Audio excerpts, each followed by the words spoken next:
जब हम भारतीय शास्त्रीय संगीत सीखने का प्रयास करते हैं तो हमें कुछ राग, क्योंकि भारतीय शास्त्रीय संगीत को रागदारी संगीत भी कहा जाता है, तो इसके अंतर्गत कुछ रागों की शिक्षा या तालीम हमें सबसे पहले एक बेस बनाने के लिए दी जाती है, यानी कि एक आधार प्रदान करने के लिए दी जाती है।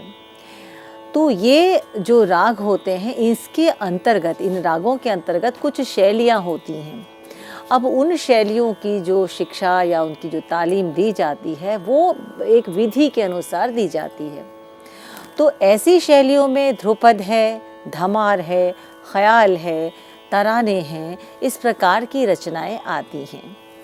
हम क्योंकि बिल्कुल बेसिक उसकी बात करते हैं, तो विद्यार्थियों को जब हम राग का परिचय देते हैं तो उस राग के अंतर्गत हम इन शैलियों को गाकर या वाद्य पर बजाकर जो है हम विद्यार्थियों को बताने का प्रयास करते हैं।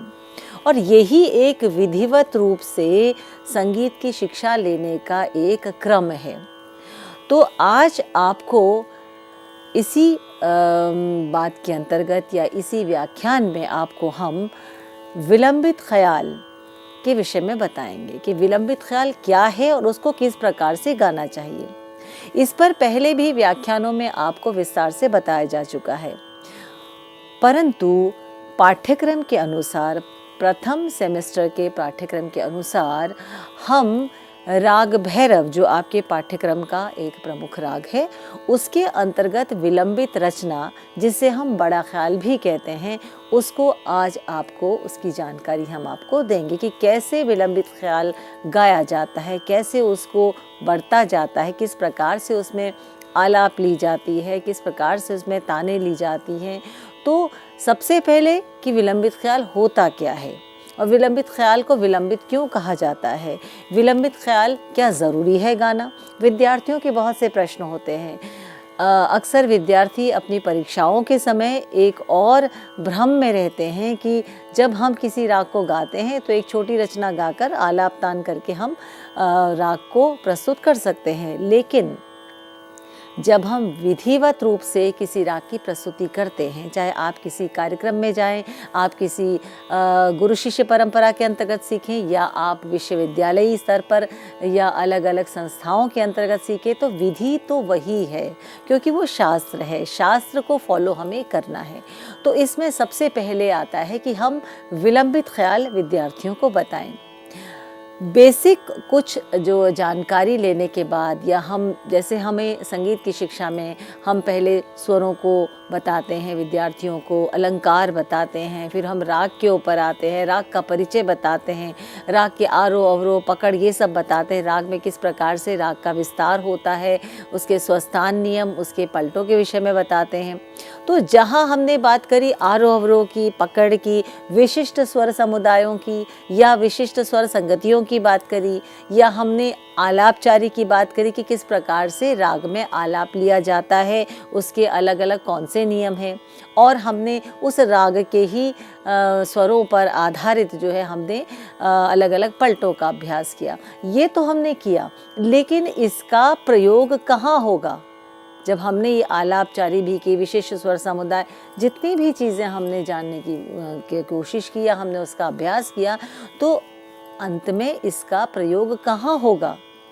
तो ये इसका प्रयोग जो शैलियाँ हम गाते हैं, जैसे कि हम ध्रुपद गाते हैं या हम कोई गत बजा रहे हैं किसी वाद्य में, या हम ख्याल गा रहे हैं, तो तराना गा रहे हैं, उसमें इसका ये जो आलापचारी, ये जो हम तान पलटे का अभ्यास करते हैं, स्वर संगतियों को लेते हैं, विशिष्ट स्वर समुदाय, यानी कि उस राग की जो ख़ास जो स्वरों की कॉम्बिनेशन है, उसको हम कहाँ पर प्रयोग करें, ये हम इनके अंतर्गत ही करते हैं।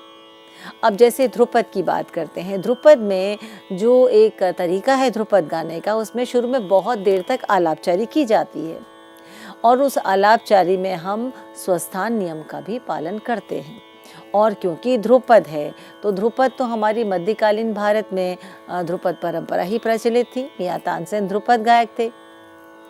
तो वो जो ध्रुपद की परंपरा, जो गायन विधि है, उसमें आप देखिए शुरू में बहुत सा देर तक आलाप किया जाता है, फिर जो है ध्रुपद का गायन होता है, फिर उसमें उपज की जाती है। तो ये ध्रुपद गाने का एक सिस्टम है, ध्रुपद गाने का एक स्टाइल है, इसीलिए वो अलग है। धमार में भी उसका अपना एक स्टाइल है। ध्रुपद में जो आलापचारी होगी नोम तोम की आलापचारी होगी, लेकिन सिस्टम जो उसका एक नियम बना है, उसका एक शास्त्र, उसी को हमें फॉलो करना है। हम ख्याल की बात करते हैं तो ख्याल जो है उसमें एक विधि है ख्याल को गाने की। तो ख्याल में सबसे पहले छोटा सा आलाप लेके हम राग का इंट्रोडक्शन करते हैं।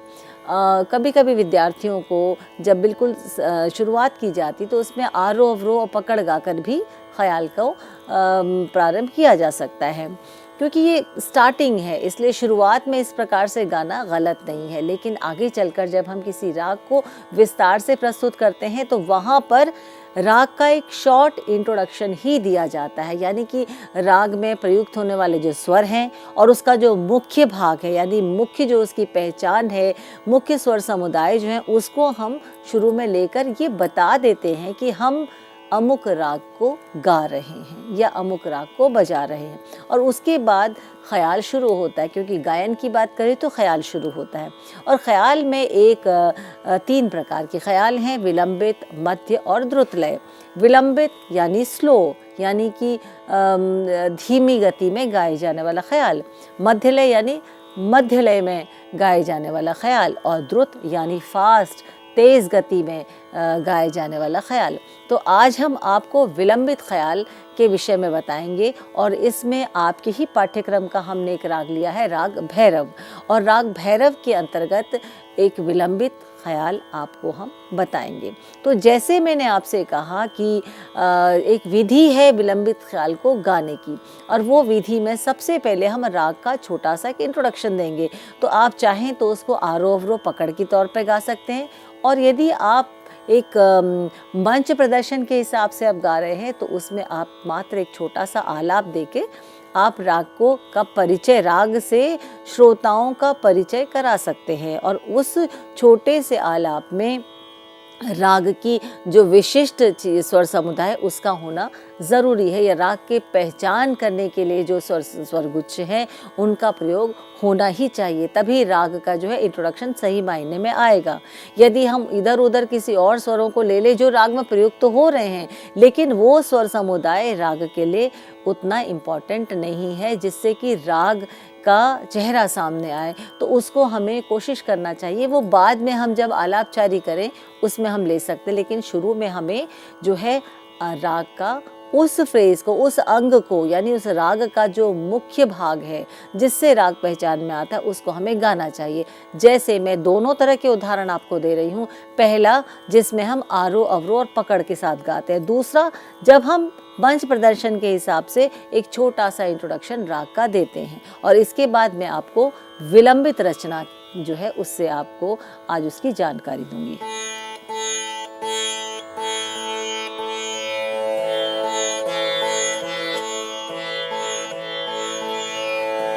राग भैरव में 7 स्वर हैं, संपूर्ण जाति का राग है, ऋषभ और धैवत कोमल है, बाकी सारे स्वर शुद्ध हैं। तो इसका आरोह अवरोह इस प्रकार से होगा, सा रे गा मा पा दा नी सा सा नी दा पा मा गा रे सा। ये आरोह अवरोह है। आरोह अवरोह बताता है राग में किस प्रकार से स्वर इस्तेमाल होते हैं, कौन कौन स्वर होते हैं, किस प्रकार से मेरा अर्थ है कि राग में स्वरों का क्या स्वरूप है। जैसे कि राग भैरव में ऋषभ कोमल है, धैवत कोमल है और संपूर्ण जाति का राग, यानी सारे स्वर इसमें प्रयोग हो रहे हैं। तो आरोह अवरोह से ये पता चलता है। फिर से देखिए आकार में,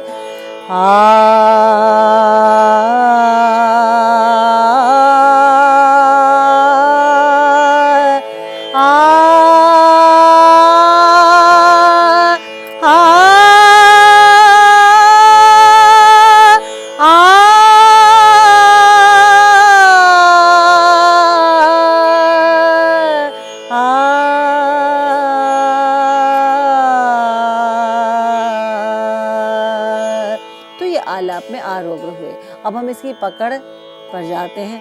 ग म द पा ग म रे सा, या सा ग म द पा ग म रे सा। ये वो स्वर समुदाय है जिससे राग एकदम पहचान में आता है। अब ये तो बात थी जहाँ हम बिल्कुल बिगनर्स की तरह हम आरोह अवरोह और पकड़ गाते हैं। जब हम ख्याल को गाते हैं, जब हम विलंबित रचना की बात करते हैं, तो उसमें राग का एक छोटा सा इंट्रोडक्शन, राग से एक छोटा सा संक्षिप्त परिचय दिया जाता है, या हम कहें इस प्रकार से स्वरों का प्रयोग, स्वर समुदायों का प्रयोग किया था कि एक छोटे से समय में राग को पहचान सके, राग से परिचय प्राप्त कर सके। कैसे? ध सा द रे सा, सा ग म ग म रे सा, सा ग म द पा पा द म प ग, सा ग म प ग म रे ध सा।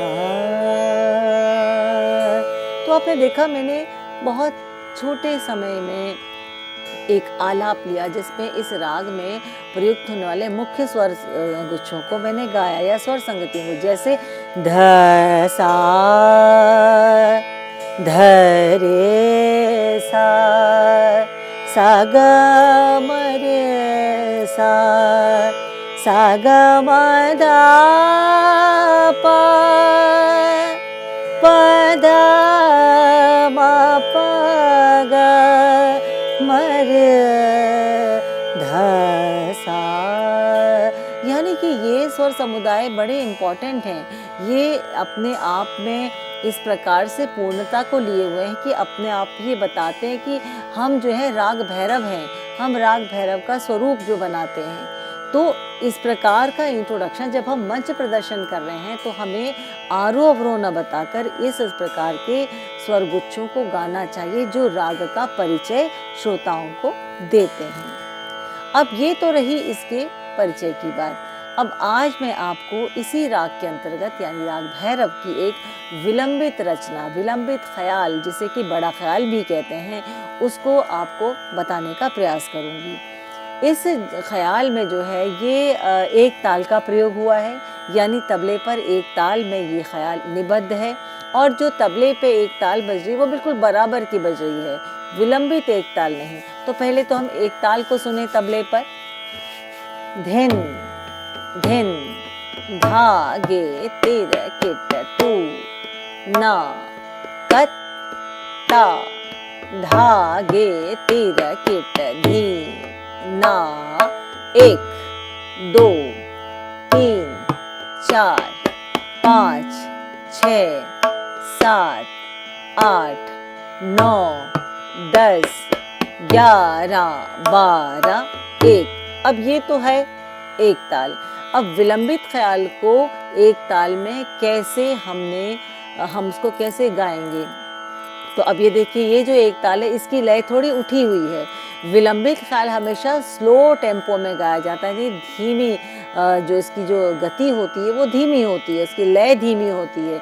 तो यहाँ पर मैं इसको विलंबित एक ताल की रचना न कह के मैं इसको बड़ा ख्याल या विलंबित ख्याल बोलूँगी। विलंबित एक ताल 48 की, खास तौर पे 48 मात्रा की विलंबित रचना जो है वो न कह के मैं बराबर की मात्रा में इस विलंबित ख्याल को गा रही हूँ। हम इसकी लय यदि और कम करें, धिन धिन धा गे तिर किट तू ना कत ता, धा गे तिर किट धी ना धिन। तो ये बराबर बंदिश के साथ बराबर बराबर चलेगा। बंदिश के बोल हैं, बिना हरि कौन खबर ले मोरी लेत। ये बहुत सुंदर और बहुत परंपरागत बंदिश है। बिना हरि कौन खबर मोरी लेत। अंतरा है, काहे को सोच करे मन मूरख, काहे को सोच करे मन मूरख, नित उठ भोजन देह। यानी कि अर्थ बहुत स्पष्ट है कि बिना हरि के मेरी कौन खबर लेने वाला है, क्यों मैं सोच करूं, क्यों, मुझे तो रोज जो है प्रभु भोजन प्रदान करता है, तो मुझे तो उसका धन्यवाद करना चाहिए। तो बिना हरि के बिना मेरी खबर लेने वाला कोई नहीं है। बहुत सुंदर इसका भाव है। विलंबित ख्याल की एक और विशिष्ट बात है कि उसकी रचना के जो बोल होते हैं, जो उसका जो साहित्य होता है वो बहुत बड़ा नहीं होता। हाँ, कुछ रचनाओं में जो है साहित्य है वो थोड़ा सा बड़ा भी हो सकता है, लेकिन ज़्यादातर जो है जो परंपरागत रचनाएं हैं उसमें आप देखिए साहित्य छोटा होता है, यानी कि स्थायी और अंतरा ही होगा, और वो भी बहुत ज़्यादा शब्द उसमें नहीं मिलेंगे। कुछ बंदिशों में, कुछ वाग्यकारों ने जो बंदिशें लिखी हैं उसमें साहित्य पूरा दिया गया। हालांकि संगीत और साहित्य का अपने आप में एक बहुत अटूट बंधन है, तो जब हम उसको गाते हैं विलंबित ख्याल को, तो हमें कोशिश करनी चाहिए कि हम उसके शब्दों को इस प्रकार से गाएं कि उसका अर्थ जो है श्रोताओं को समझ में आए। अब इस बंदिश को देखिए, बराबर की लय में मैं इसको गा रही हूँ। अब कहाँ से बंदिश शुरू होगी, पहले हम उसको तबले पर ये देखिए कि मैं जहाँ जैसे गा रही हूँ उसके कौन से अक्षर में तबला आरंभ होता है। जिस अक्षर पे तबले की पहली मात्रा मिलती है, यानी कि गायन के साथ जब उसका समागम होता है, उसको हम कहते हैं सम। तो आप देखिए सम किस अक्षर में, बिना हरि कौन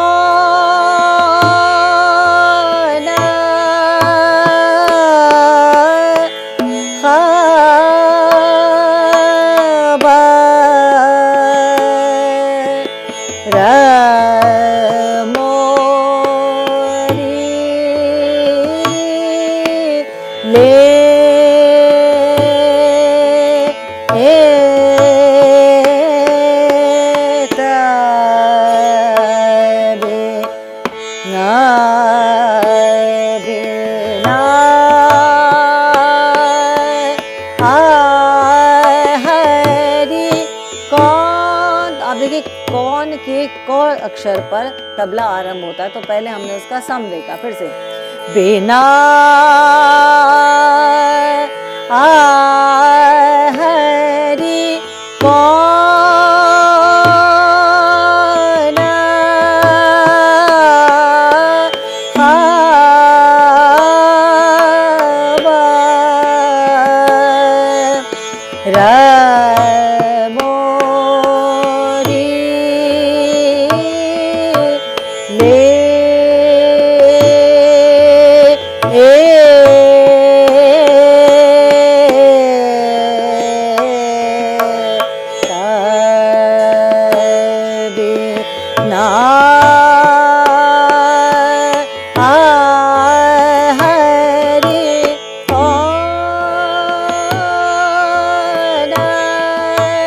अब आप देखिए कि बंदिश जो है वो कहाँ से शुरू हुई, कट ता, बिना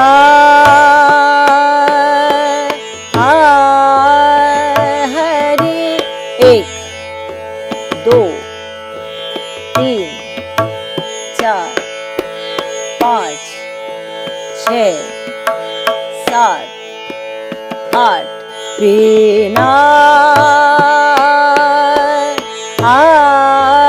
हरि कौन, यानी मैंने 8 तक जो है वो काउंटिंग की और 9वीं मात्रा से मैंने मुखड़ा उठाया। इसका मतलब इसका मुखड़ा जो है वो 9वीं मात्रा से शुरू होगा। तो उसके बाद आप देखिए 1 2 3 4 कौन, यानी कि 8वीं मात्रा के बाद 9 10 11 12 ये 4 मात्राएं जो हैं, इन 4 मात्राओं में इसका मुखड़ा है। और कौन पे क्योंकि सम आता है, तो जो सम से पहले जो भी भाग गाया जाता है उसको हम कहते हैं मुखड़ा। तो वो इस चीज़ का द्योतक है कि इतनी मात्रा का मुखड़ा जो है गाने के बाद सम आता है। सम यानी पहली मात्रा की इतने मुखड़े को गाने के बाद हम उस पॉइंट पे, उस सम पे हमारा तबले की पहली मात्रा जो है वो शुरू होगी या तबला बजना शुरू होगा। अक्सर आप देखिए कि जब हम किसी भी बंदिश को गाते हैं तो हमारा सम पर जो श्रोता होते हैं उनका सिर हिलता है या वो ऐसे करके एक झटका देते हैं या हाथ से दिखाते हैं। तो ये क्या है, ये क्या दर्शाता है? यानी वहाँ पर वो पॉइंट है जहाँ पर कि आपका गायन या आपका वादन में गाई गई जो बंदिश या बजाई गई जो बंदिश है, जो गत है, वो तबले के साथ या ताल के साथ किस पॉइंट पर मिलती है, उसे हम सम कहते हैं। कि जब हम किसी चीज़ को प्रैक्टिकली बताते हैं तभी उसको वो चीज़ समझ में आती, क्योंकि ये एक प्रैक्टिकल सब्जेक्ट है। फिर से देखिए, अब शब्दों जो इसके बोल हैं तबले के, वहाँ देखिए तबले के बोल में कहाँ से शुरू होता है? धिन धिन धागे तीर कीट तू ना कत ता बिना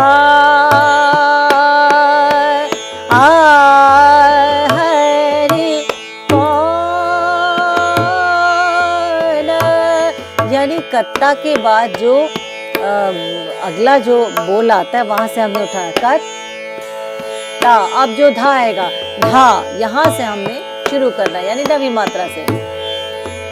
हरि धिन धिन धागे तीर कीट तू ना कत्ता बिना हरि कौन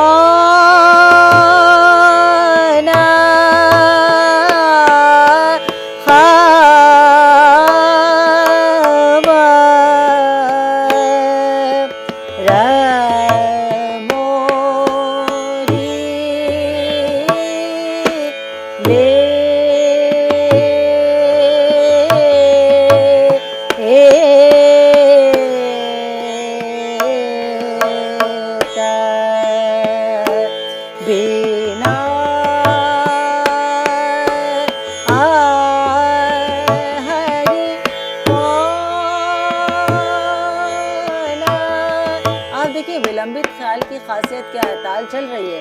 हमारे जो शब्द बिना हरि कौन खबर लेत मोरी, अब ये शब्द को हम कैसे फैला फैला के गा रहे हैं? विलंबित है ना, स्लो है, लय धीमी है, तो शब्द भी उस ताल में उतने फैला कर हम गा रहे हैं। तभी हम राग को जो है सही मायने में राग के की जो स्वर गुच्छ हैं जिनसे कि राग बना है उसको सही तरीके से गा भी पाएंगे या बजा पाएंगे। कैसे? हरि कौन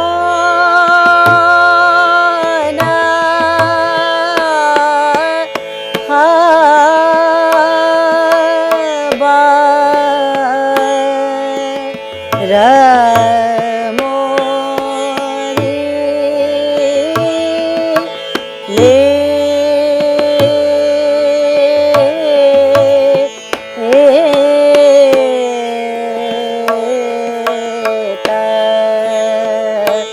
बिना हरि धिन धागे तीर कीट तू ना कता धागे तीर कीट धिन हरि को। तो आप देखिए कि मैंने हालांकि इसके बोलों को राग के सुरों के हिसाब से आपको बताने का प्रयास किया है। तो विलंबित रचना में देखिए बिल्कुल जो साहित्य है वो ऐसे एक्सपैंड होके जो है साहित्य को धीरे धीरे गाया जा रहा है, लेकिन ताल का ध्यान या ताल का चक्र वहीं पे है, मुखड़ा हमने वहीं से उठाना है। जब हम विलंबित ख्याल को गाते हैं, चाहे स्थाई चाहे अंतरा, तो पहले उसका जो सही स्वरूप है, जिस प्रकार से वो बंदिश गुथी गई है, जिस प्रकार से वो कॉम्पोजिशन है, जो स्वर रचना की गई है, पहले हमने उसको वैसे ही गाना है और उसके बाद हम उसको एक्सप्लोर कर सकते हैं। यानी उसके स्वर विस्तार, आलाप, तान जो भी है हम उसको उसके बाद करते हैं। तो पहले हमें रचना याद होनी चाहिए। तो रचना याद करने के लिए हमें ताल भी बहुत ज़रूरी है। ताल का मैंने आपको बताया कि एक ताल 12 मात्रा की, ये बराबर की ताल चल रही है। ये इसलिए बोले कि अभी आप एक शुरुआत है, एक बिगनिंग है, तो अभी आप एकदम से विलंबित उसमें नहीं जा सकते।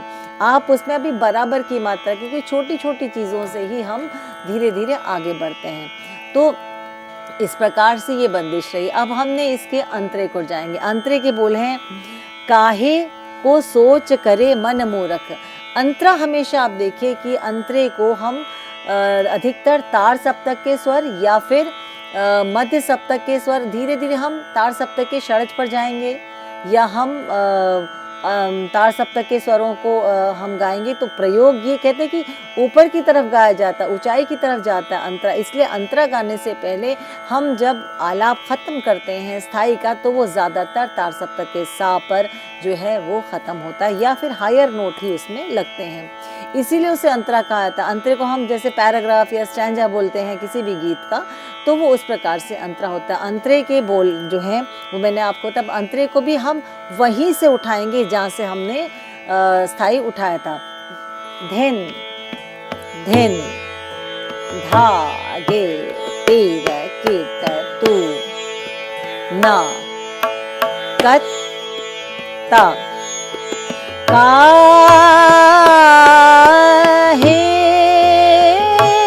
को सोच करे मन मूरख देता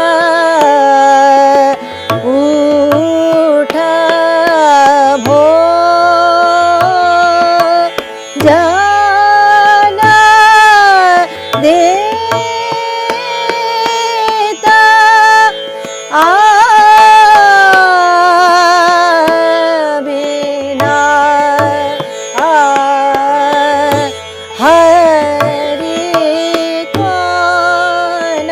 आप देखिए मैंने अंतरा गाया, तो अंतरा तो हायर नोट्स लग रहे हैं अंतरे में। हमने नीचे जैसे बिना हरि को ऐसे नहीं गा रही हूँ, मैंने उसको तार सप्तक के स्वरों का ज़्यादा जो है प्रयोग हुआ, हायर की तरफ जा रहा है, इसलिए वो अंतरा है। और अंतरे को स्थाई गाने के बाद, काफ़ी आलापचारी के बाद फिर अंतरा लिया जाता है।